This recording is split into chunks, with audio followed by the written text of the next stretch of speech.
On ne va pas au bout de ses idées. Donc, comme tout le monde, je peux ressentir ce sentiment. Mais j'essaye toujours de le dominer parce que c'est un sentiment qui paralyse. Et la vie, le sens de la vie, c'est le contraire de la paralysie, c'est le mouvement. C'est le mouvement qui donne un sens à la vie, pas l'immobilisme.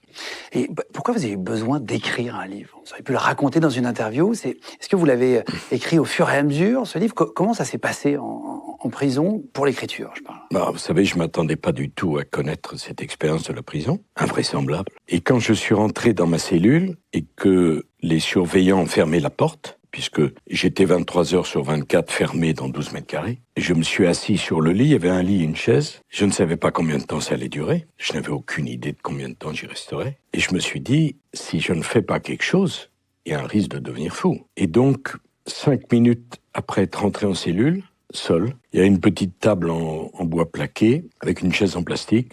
Je me suis assis et j'ai commencé à écrire. Et j'ai écrit jusque quasiment la dernière minute de mon emprisonnement. Vous l'avez appelé le journal d'un prisonnier.